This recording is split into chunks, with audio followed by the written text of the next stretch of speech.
The gunshot cracked across the valley like a whip. A flock of ravens exploded into the copper sky, their calls echoing the single sharp report. 18-year-old Cassandra Vale flattened herself against the weathered barn wall.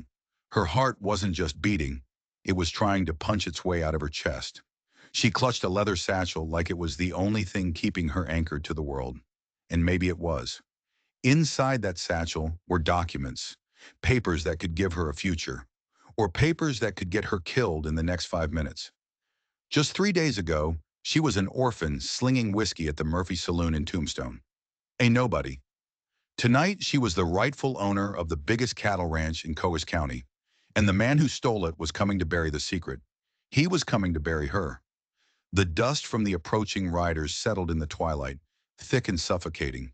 Their voices carried on the still air, low and jagged like broken glass. She recognized the gravelly rasp of Jake Murdoch, the man who'd taken everything from her family 12 years ago.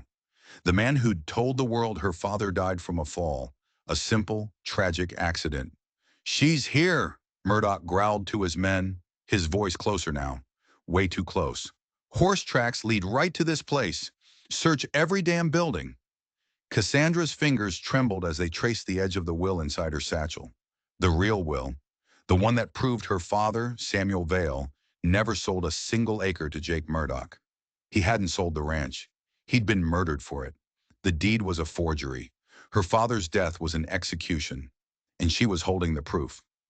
But proof didn't mean much in Arizona territory, not when it was one girl against 6 armed men, not when justice usually came from the smoking barrel of a Colt. The jangle of spurs on hard-packed earth grew louder, a death rattle counting down her final seconds. Through a crack in the barn wall, she saw him. Jake Murdoch. His face was a roadmap of cruelty under a dusty black hat, his cold gray eyes sweeping the homestead like a vulture circling a fresh kill. He was a predator, and she was his prey. Riding at his side was his foreman, a scarred man they called Snake Peters. Behind them, 4 other hired guns. Their reputations were written in blood on tombstones scattered all across the territory. They weren't cowboys. They were killers. "Boss," Snake Peters called out, his voice thin and cruel. "Found fresh water in the trough. Someone's been here, and they've been here recent." Murdoch's jaw clenched. She could see the muscle jump under his salt and pepper beard. He had built an empire on lies, intimidation, and murder. He'd turned the Vale Ranch into his personal kingdom. The last thing he could afford was Samuel Vale's ghost showing up in the form of a daughter with a fistful of truth. Cassandra squeezed her eyes shut, trying to silence the drumming in her ears. She forced herself to breathe. In, out. She pictured her father. Not the man she barely remembered, but the legend she'd pieced together from whispers in the saloon. Samuel Vale, the honest rancher. The man who stood up to the cattle barons. His death was ruled an accident, a fall from a horse in a storm. The old-timers knew better. And now, so did she. The barn door screeched open. The sound of rotting hinges was like bones snapping. Cassandra held her breath, trying to melt into the shadows. Heavy boots crunched on the straw-covered floor. Her hiding spot behind a stack of old hay bales suddenly felt as small and fragile as a coffin. The footsteps crept closer and closer. "Nothing in here but rats and memories," one of the gunmen grunted. But Murdoch wasn't convinced. His boots scraped against the floorboards as he moved deeper into the barn. The stale smell of his whiskey and cheap tobacco washed over her hiding spot. He was so close she could have reached out and touched him. She pressed herself harder against the wall, praying the deepening twilight would be her salvation. "She knows," Murdoch muttered, his voice a low, venomous whisper. He was talking to himself, but the words were meant for her. Somehow that girl found out the truth. But the truth was a whole lot darker than even Murdoch knew. Cassandra hadn't just stumbled onto the truth. The truth had found her. 3 months ago, a man had staggered into Murphy's saloon, a walking ghost haunted by guilt and cheap whiskey. Henry Morrison, a lawyer on his last legs. In his final lucid moments, he'd shoved the leather satchel into her hands. His confession came out in a ragged whisper. Murdoch had forced him to forge the will 12 years ago. A gun to his head, a threat against his family. Morrison had lived with the guilt, but he'd done one brave thing. He'd kept the original documents, hidden them away, waiting for a day he might find the courage to undo the evil he'd been a part of. His deathbed confession didn't just give Cassandra proof. It gave her a purpose, a fire that burned hotter than the Arizona sun. She wasn't just fighting for land anymore. She was fighting for her father's name. The footsteps in the barn finally moved away. Relief washed over her, cold and fleeting. Murdoch's voice cut through the silence. She can't have gone far on foot. Peters, take Johnson and Miller. Check the old mining camps in the hills. The rest of us will search the creek bed. If she's trying to make it to the Marshall in Tucson, she'll need water. Cassandra waited. She counted heartbeats until the sound of hooves faded into the night. Only then did she slip from her hiding spot. This abandoned homestead belonged to the Hendricks family. They'd been her father's neighbors. Murdoch had driven them off their land, just like he'd done to so many others. Sell cheap or face the consequences. The consequences were always the same. Burned out barns, poisoned wells, mysterious accidents. Murdoch wasn't just a rancher. He was a master of legal theft, using corrupt courts and hired guns to build his empire, one shattered dream at a time. But Cassandra wasn't another shattered dream. She'd grown up in the roughest saloon in Tombstone. She knew how to read a man's intentions in the flicker of his eyes. She could handle a gun almost as well as she could pour a drink. She was a survivor. And more importantly, she wasn't alone. Hidden in the satchel with the will was a letter. It was signed by a man named James McKenna, a former hand on her father's ranch. He'd witnessed the murder. He'd seen it all. Now he ran a small horse ranch down by the Mexican border, and he'd promised to help her. He was her last, best hope. The moon was climbing, casting a silver, ghostly light across the desert. She had to move fast. Murdoch's men would be back. Her mare, Dusty, was hidden in an arroyo 2 miles south. It felt like 100. She moved through the shadows, every sense on fire. The desert night wasn't quiet. Coyotes yipped in the distance. The wind whispered through the skeletal arms of the ocotillo plants. It was the music of her home, a home she was now a fugitive in. She thought about the life she was leaving. Murphy's saloon. It was a violent, chaotic world, but it was the only one she'd ever known. She had learned to navigate its dangers with a sharp wit and a steady hand. She'd earned a grudging respect from the cowboys and miners who drifted through town. But she'd always felt a void, a missing piece of herself she could never name. Now she knew what it was. Her name wasn't just Cassandra. It was Cassandra Vale, heiress to a legacy of courage, daughter of a man who died for what was right. And that legacy was a weight, but it was also a weapon. The arroyo was a dark slash in the earth, carved by 1,000 years of flash floods. Dusty nickered as she approached, a soft, comforting sound in the terrifying quiet. Cassandra had saved for a year to buy that mare, sensing the tough, intelligent spirit in the horse, a spirit she would need now more than ever. She was about to mount when she heard it. Hoofbeats. Above her, on the ridge. 3 riders, silhouetted against the sea of stars. And that voice again, Murdoch's voice, carried on the wind. Spread out. She's got to be somewhere in this area. Check every hiding place, every shadow. Her escape route was gone. The canyon that was meant to be her cover was now a trap. Cassandra grabbed Dusty's reins and led her deeper into the arroyo, praying the rocky ground would muffle their steps. The canyon walls hid her from view, but they also boxed her in. If they found the entrance, she was finished. McKenna's ranch was 25 miles away. 25 miles of open desert, with Murdoch's hunting parties crawling all over it. The documents in the satchel felt like they were burning a hole through her coat. She swung herself into the saddle, urging Dusty into a silent, careful walk. Every single step was a gamble. Every shadow could hold a killer. This wasn't just a chase. It was a reckoning. 12 years in the making. The voices of the searchers faded as they moved along the ridge. A small mercy. But this was just the beginning. Murdoch had too much to lose. He would tear the entire territory apart to find her. He had the money, the men, the ruthlessness. Ahead of her lay a desert that could kill you with its sun, mountains where Apache war parties still rode, and towns where Murdoch's gold could buy a man's loyalty or his life. But Cassandra had secrets of her own. She'd spent years listening to the stories of travelers in the saloon. She'd memorized tales of hidden waterholes, secret trails, forgotten shelters. She had absorbed the wisdom of the desert without ever realizing it. And she had her father's iron will, his refusal to back down. That was the one thing Murdoch couldn't buy and couldn't kill. The arroyo opened onto a wide plain. In the distance, the lights of ranches twinkled like fallen stars. Some were home to honest folk. Others belonged to men on Murdoch's payroll. There was no way to know which was which. Trusting the wrong person would be a fatal mistake. She pushed Dusty into a steady lope, navigating by the stars she knew like the back of her hand. Behind her, she could still see them, the flickering torches of Murdoch's men, a spider web of light spreading across the dark land. An experienced tracker would find her trail eventually. It was a race against the sunrise. The moon climbed higher, bathing the desert in an eerie silver glow.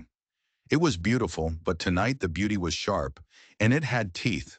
This was her land, the land her father died for, and she would not surrender it. She knew that even if she made it to McKenna, even if they got the evidence to a judge, it might not be enough. Justice in Arizona was a fickle thing. It usually sided with the man who had the most money and the most guns. But she'd learned a hard lesson at Murphy's. Sometimes the only way to beat a bully is to hit them back, harder than they ever expected. Her father had tried that. It had cost him his life. She was willing to pay the same price, but she was going to be smarter, more ruthless. She was going to be the predator, not the prey. The desert stretched on, an endless expanse of danger and promise. Somewhere out there was James McKenna. Somewhere out there was a chance. Between here and there lay 20 miles of hostile country, 20 miles of hell. Cassandra touched the satchel one last time, a silent promise to the ghost of her father. Then she spurred Dusty on, harder, faster. The real fight was just beginning. Miles melted away under Dusty's relentless hooves. The flat desert gave way to rolling hills, a forest of barrel cacti and ocotillo standing guard in the moonlight.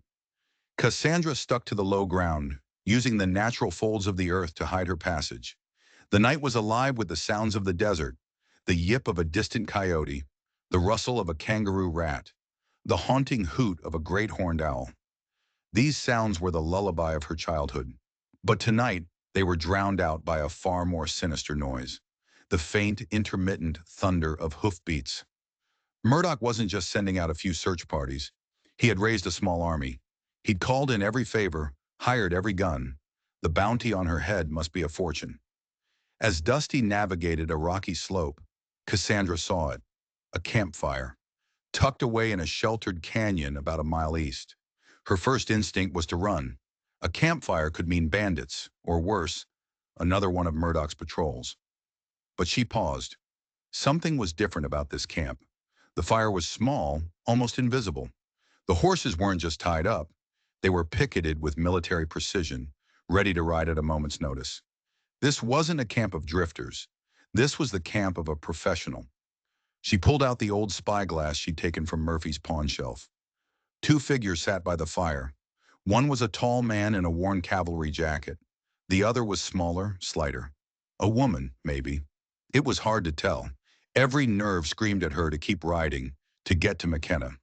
But the man's military posture sparked a memory. Stories told by old soldiers in the saloon. Tales of honorable cavalry officers who tried to fight the corruption in the territory, only to be pushed out by powerful men like Murdoch. Could this be one of them? A man who might actually help her? The risk was insane. He could be a bounty hunter. He could be on Murdoch's payroll. But if he wasn't, if he was one of the good ones, he could be the ally she needed right now, not 20 miles away. She made her choice. She urged Dusty down into the canyon, making just enough noise to announce her arrival. She kept her hands high and visible. The reaction was immediate. Before she was within 50 yards, both figures were on their feet, guns drawn and aimed at her heart. "That's far enough, stranger," the man's voice boomed, crisp with authority. "State your business, and keep your hands where I can see them." I'm looking for safe passage south, Cassandra called back, her voice remarkably steady. I mean no harm. The man studied her, his eyes sharp and assessing. The other figure, now clearly a woman dressed in practical men's clothing, whispered something in his ear. He nodded. Dismount, slowly, walk into the light. As she stepped into the firelight, she got a good look at them. The man was in his 50s, his face weathered but his eyes clear and steady. A former cavalry officer, no doubt. The woman was younger, maybe 30, with an intelligent, watchful gaze. She carried herself with a confidence that said she was no stranger to danger. I am Captain Marcus Webb, the man said, his tone formal, formerly of the 4th Cavalry, and this is Miss Sarah Chun, a journalist from San Francisco. Now who in the hell are you, and why are you riding alone through this country at night? A journalist from San Francisco. A jolt of hope, sharp and unexpected, shot through her. Maybe this was better than McKenna. Maybe this was fate. My name is Cassandra Vale, she said, deciding to gamble everything on the truth. I'm the daughter of Samuel Vale. He used to own a ranch in this territory, before he was murdered. The names hit them like a physical blow. Captain Webb's eyes widened. Sarah Chun took a step forward, her journalistic curiosity overriding her caution. Samuel Vale, Webb repeated, his voice low. I knew your father, Miss Vale. He was a good man, one of the few. His death was a great loss to this territory. I've heard the stories, Sarah Chun added, her eyes fixed on Cassandra. About the Vale Ranch. About how Jake Murdoch took it over with some very questionable legal papers. It wasn't questionable, Cassandra said, her voice turning to ice. It was murder and forgery, and I have the proof. She pulled the satchel out and laid the documents on a flat rock by the fire. Her father's true will, the lawyer's signed confession. Webb and Chun read the papers in the flickering light, their expressions hardening with each line. This is dynamite, Chun whispered, her voice filled with awe. This proves Murdoch is a fraud. The territorial governor will have to act on this. But Webb just shook his head, a bitter smile on his lips. You assume the governor isn't on Murdoch's payroll, just like everyone else. Miss Vale, you're not just taking on a crooked rancher. You're taking on the entire corrupt system that keeps him in power. I know, Cassandra said, her voice ringing with a strength she didn't know she possessed. My father died fighting that system. I won't dishonor his memory by running from it. Sarah Chun was nodding, her eyes gleaming with excitement. I came to Arizona to expose that very system. Miss Vale, these documents, this story, this is what I've been looking for. We should form an alliance. Webb looked uneasy. Ladies, I admire your courage, but Murdoch has killed to protect his secrets before. He will do it again. Which is why we need you, Captain, Cassandra pressed. You have a reputation for honor. You have military training. You could be the key to getting this evidence to someone who can't be bought. Their debate was cut short by a new sound, the distant drumming of hoofbeats in the flicker of torches along the canyon rim. Murdoch's men were closing in. Their camp was about to be discovered. We have to move now, Webb said, kicking dirt over the fire. If they find us together, we're all dead. Sarah Chun was already packing. We ride together, to Tucson. There's safety in numbers. For the first time in days, Cassandra felt a surge of genuine hope, a seasoned soldier and a crusading journalist. They were the allies she'd been praying for. They broke camp in seconds, moving with a silent efficiency that spoke of long experience in dangerous lands. As they rode south, Sarah Chun pulled her horse alongside Dusty's. Tell me about your father, she said. I never really knew him, Cassandra admitted, but the stories they tell, they say he was fair, honest. He believed this territory could be something better. And that's why they killed him, Webb added grimly from her other side. Men like your father are a threat. They prove that you don't have to be a monster to succeed, and the monsters can't tolerate that. They rode hard, pushing their horses toward the distant lights of a way station, a lonely outpost on the road to Tucson. Behind them, the torches of the search party spread out, a net of fire closing in. But Cassandra no longer felt like the prey. She had allies, she had a purpose. The documents in her satchel were no longer just a claim to an inheritance. They were a declaration of war. The way station loomed out of the darkness, a low adobe building bleeding yellow light into the night. It was a place for travelers to rest, but in Arizona territory, places like this were also nerve centers for gossip and information. A stray word here could get you killed. Be careful, Webb warned as they reined in. Murdoch will have eyes and ears everywhere. Sarah Chun scanned the horses tied to the hitching rail. 6 horses besides the station keepers. Could be anyone. Cassandra felt the weight of the satchel. A plan, reckless and dangerous, formed in her mind. I'm going in alone, she said. If they're looking for a group of 3, they won't pay attention to a single woman. You two wait out here. If I'm not back in 10 minutes, ride like hell for Tucson. They started to protest, but she was already dismounting. She'd spent her life in a saloon, navigating rooms full of dangerous men. This was her world. She slid the small revolver from her boot and tucked it into her waistband. She could talk her way out of most things. For the rest, there was lead. The inside of the station was a haze of smoke and the smell of stale beer and fried bacon. A dozen men were scattered at the tables. Most looked like simple cowboys and prospectors. But her eyes immediately found the 3 men in the back corner. They weren't travelers. They were predators. Their hands stayed close to their guns, their eyes constantly scanning the room, and her blood ran cold. She recognized one of them, Tom Bradley, a hired gun who'd been at Murphy's just 2 weeks ago, asking questions about her. Now she knew who he was working for. Bradley hadn't spotted her yet. She moved to the bar, keeping her hat pulled low. She ordered coffee in a voice that wasn't her own. The old station keeper served her without a second glance. Been quiet tonight, she said, fishing for information. The old man snorted. Anything but. Had Jake Murdoch's foreman, Snake Peters, through here not 2 hours ago. Left some men behind. Said Murdoch's offering a hell of a reward for a young woman, traveling alone.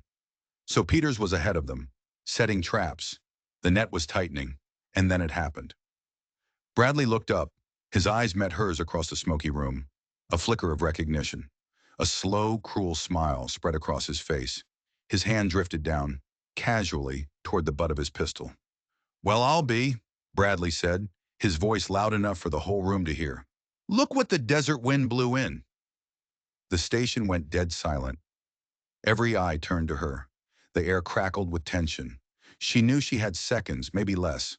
Her hand moved to the hidden revolver. 3 to 1. The odds were impossible. Then the door swung open. Captain Webb stood there, his own service revolver leveled squarely at Bradley's chest. Sarah Chun was right behind him, a pistol steady in her hand.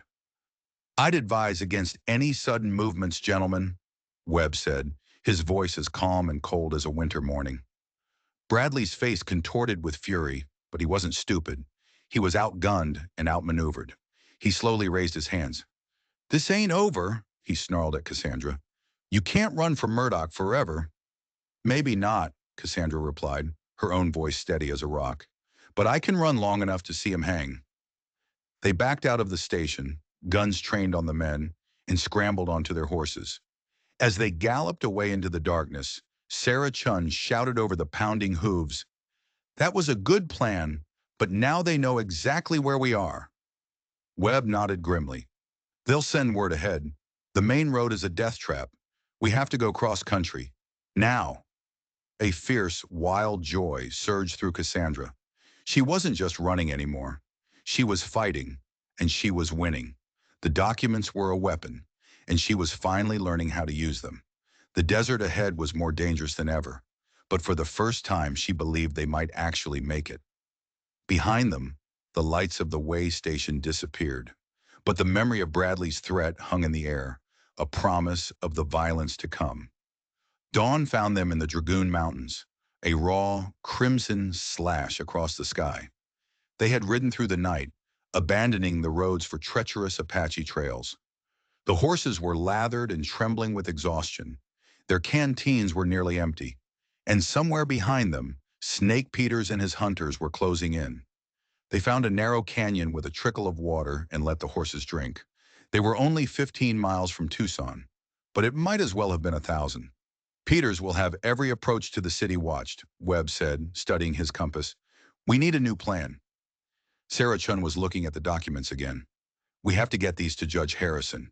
He's the one man they say Murdoch couldn't buy. Cassandra nodded. My father mentioned him in his letters. He said Harrison was an honest man. I know the name, Webb said. A former Union Army colonel, a man of integrity. If anyone will help us, it's him. But their planning was cut short by the sound they'd been dreading all night, the clatter of dozens of hooves on rock, echoing through the canyon. They were here. Peeking through a gap in the rocks, Cassandra saw them. Snake Peters, leading at least a dozen riders. They fanned out at the mouth of the canyon, blocking the only exit. Their faces were grim, their rifles ready. Found their tracks, Peters yelled to his men. They came in here. There's no way out. We've got them trapped like rats. Panic seized Cassandra. The canyon walls were sheer cliffs. They were outnumbered 4-1. This was the end of the line.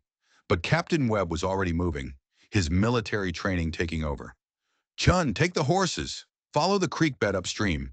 There might be a way out through the rocks at the far end. Miss Vale, you're with me. We're going to buy her some time. But, Sarah started to argue, those documents are more important than our lives, Webb barked. Get them to Judge Harrison. That's an order. Sarah hesitated, then nodded. She took the precious satchel from Cassandra, her eyes filled with a desperate resolve. As she led the horses away, Webb pulled Cassandra behind a cluster of massive boulders. Ever been in a real gunfight before? He asked, his voice calm as he checked the rounds in his revolver. No, she admitted, her hands shaking. But I've broken up enough bar fights. I figure the principle's the same. Hit hard, hit fast, and don't give them a chance to think. A grim smile touched Webb's lips. Your father would be proud. The canyon exploded in a deafening roar of gunfire. Peters and his men advanced, using the creek bed for cover. Webb's shots were methodical, precise. Each one made a gunman dive for cover. Cassandra fired more wildly, but the adrenaline gave her a strange, terrifying clarity. They're flanking us on the left, Webb yelled over the chaos. Bullets ricocheted off the rocks around them, sending stone chips flying like shrapnel. But Peters was a cunning fighter. He suddenly called for his men to cease fire. A chilling silence fell over the canyon. Miss Vale, his voice echoed off the rock walls. Mr. Murdoch told me to make you an offer. Hand over the papers and you can ride out of here. Keep fighting and we kill you all. What's your guarantee? Cassandra shouted back, playing for time, trying to spot where Sarah had gone. My word, Peters replied with a sickening chuckle. And I've never had anyone live long enough to complain that I broke it. Suddenly, a fresh wave of gunshots erupted from upstream. Sarah! She must have run into another group of Murdoch's men.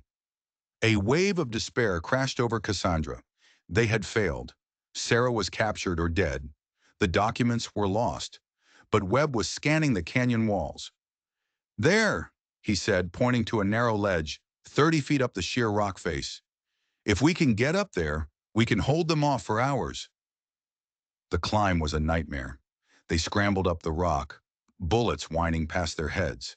Cassandra's hands were raw and bleeding by the time they hauled themselves onto the ledge. But they had the high ground. This is where we make our stand, Webb said, his face grim. He knew they couldn't win.